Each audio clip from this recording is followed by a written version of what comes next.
How to avoid common sewing mistakes. If you are like me, you probably have made your fair share of sewing mistakes. I know I have made plenty of sewing mistakes throughout the years. Today, I'm going to share with you how you can avoid commonly made sewing mistakes.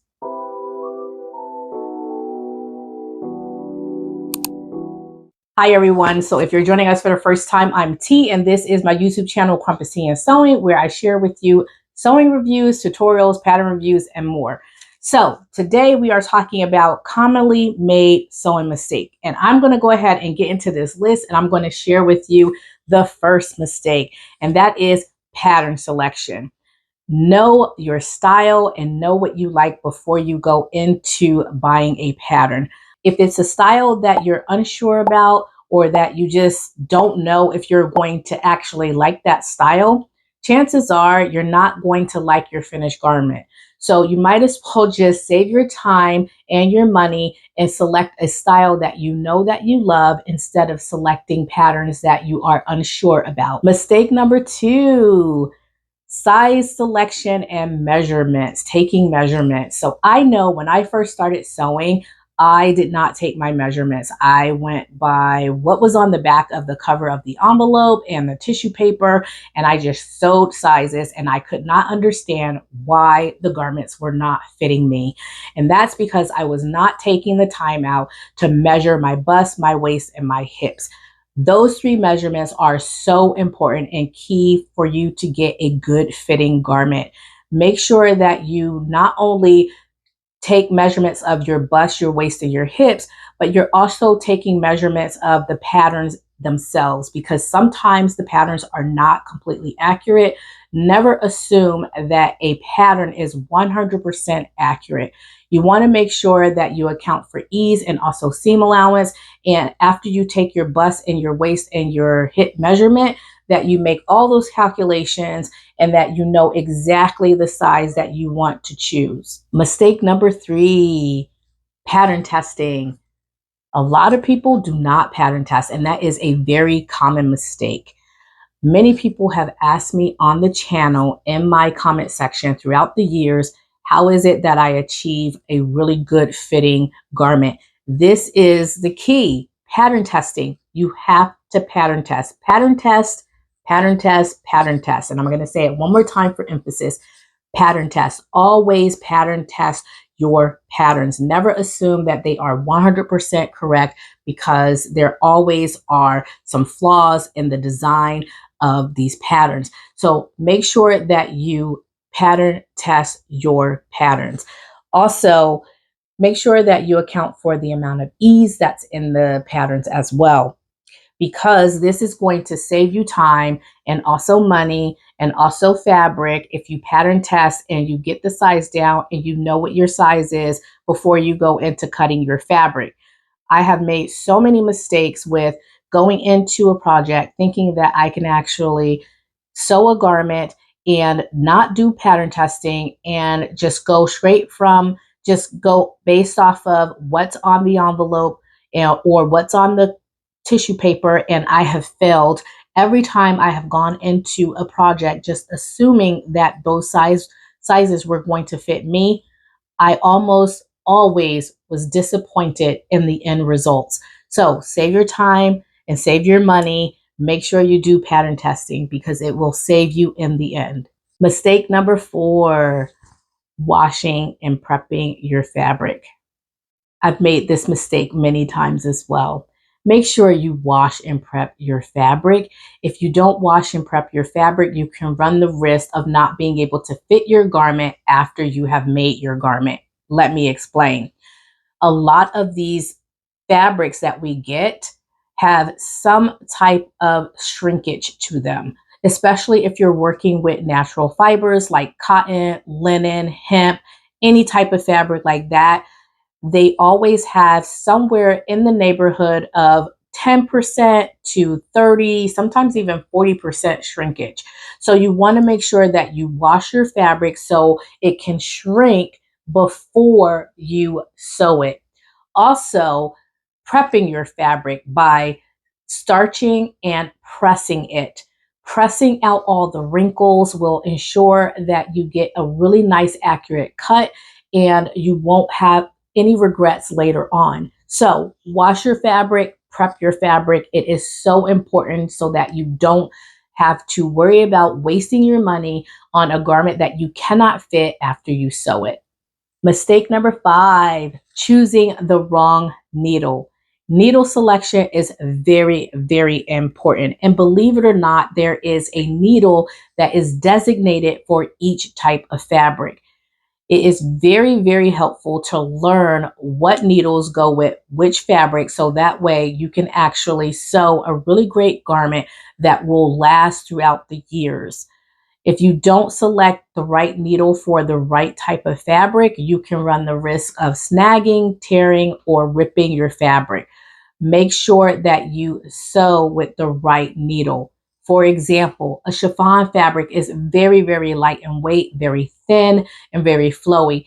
These types of fabrics require needles that are very, very small, like a 60 or a 70 needle, so that there will be no holes, big holes punctured throughout the fabric.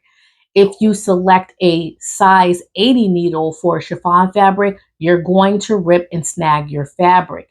So make sure that you choose the right needle for the right project. Mistake number 6, not changing your needle.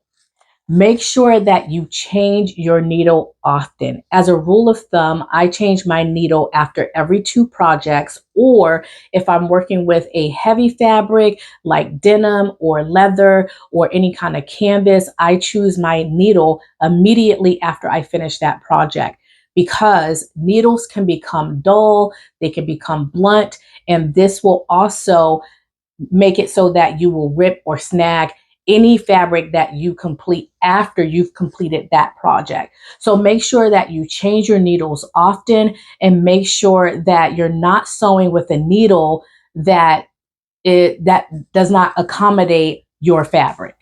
Mistake number 7, not choosing the right type of thread. Just like needles, there is a thread for every type of fabric as well. When you're choosing threads, make sure that you are choosing threads that are meant for your project. For example, threads like embroidery threads, nylon threads, specialty threads, those are all threads that you're going to be using for specialty fabrics. You would not use a polyester or a cotton on those types of materials. They will not hold up and it will not be very good for your garment. So make sure that you choose the right type of thread for your project so that you can enjoy a long lasting garment. Mistake number 8, not choosing the right stitch width or length for your project and skipping stitches. So both of these things are very important to learn because you want to make sure that you have the right stitch for your garment. For example, garments that are made with knitted fabric or knit type fabrics, you want to make sure that you are using a zigzag, some type of zigzag stitch, because if you use straight stitches on a garment that is knitted, it's going to break and pop. And so those stitches are not going to hold. You will not have a long lasting garment. You want to make sure that you pay particular attention to the stitch length and width on your sewing machine. And if you do not understand how to choose the right stitch length or width, go ahead and do a quick search for YouTube videos so that you can actually learn more about how to set your machine to the right stitch width and the right stitch length. Failure to do so will result in skip stitches or nesting. So nesting is when all this fabric start balling up underneath your project as you're sewing. And that occurs for multiple reasons, but one of the reasons could be because you don't have the right stitch length. The other reason could be because you need to clean out your bobbin case, or you just don't have your thread threaded right. So make sure that you're paying particular attention to those types of things, because you can tear and rip your garment if you don't have the right stitch length or width. Mistake number 9, not cleaning your sewing machine. It is very important that we keep our sewing machines clean for a number of reasons. The first reason is because our machines collect all kinds of dirt, debris, dust, threads, all kinds of things throughout the course of the time that we are sewing. And so we want to make sure that we are regularly cleaning those things out so that our machine does not get damaged in the long run. You also want to make sure that you oil your machine as well to prevent it from rusting. If you can't do these things on your own or you don't know how to, I suggest either looking up a YouTube video on how to do it for your particular brand of sewing machine, or taking your sewing machine into a repair shop and they will normally clean out these things for you and then also oil your machine. Here is a bonus tip that is very important, and that is pattern to fabric selection. There is a fabric for every pattern. There is a reason why commercial patterns put suggested fabrics on the back of the envelope, and that is because these patterns were tested and made for specific fabrics. For instance, this pattern, the Nomi ME 2046 by Nikki Brooks, that come in sizes 8 to 16, features a knit dress option here. Now, on the back of the cover of the envelope, you'll see suggested fabrics, and you'll immediately notice that it says stretch knit fabrics only. So you can use cottons, ITYs, jerseys, modal rib knit, sweater knits, but it must be a knit.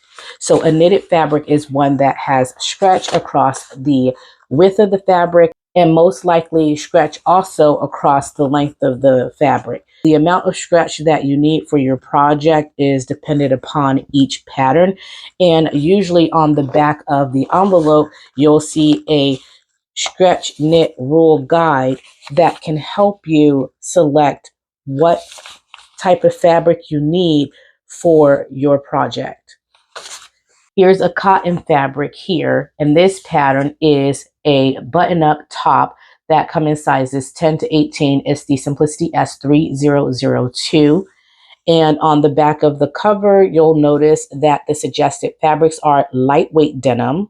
So there is a difference between lightweight, medium weight, and heavyweight denim. You need to learn those as well. Linen types, poplin, sateen, shirtings, and silky type fabrics. Silky type fabrics includes fabrics like charmeuse or any type of rayon challis, things that have some type of movability and flow easy and nice.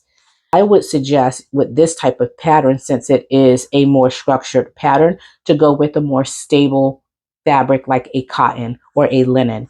So this is a 100% cotton fabric that I purchased from Joann, and this would be something that would be really great for your project.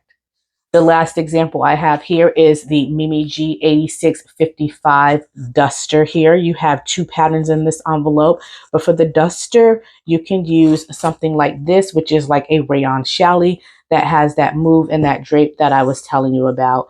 It will be more flowy and it will be perfect for a top such as this.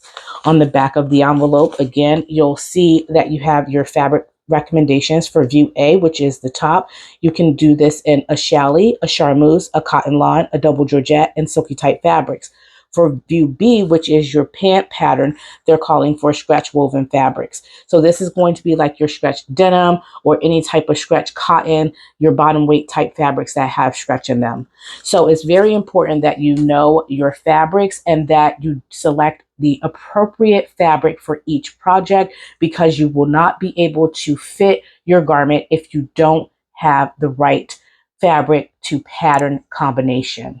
Mistake number 10, sewing a project above your sewing skill. Make sure that you choose a project that you are comfortable with.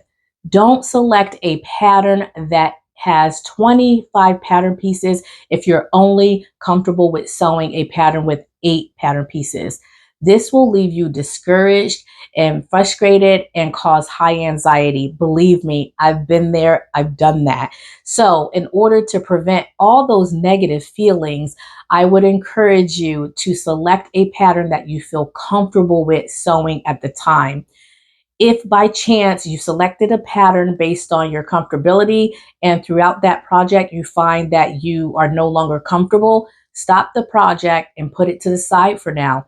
Gain a little bit more sewing experience, maybe go back to a pattern that it has less pattern pieces or that is less stressful, and then revisit that one later on. Bonus tip, do not get discouraged.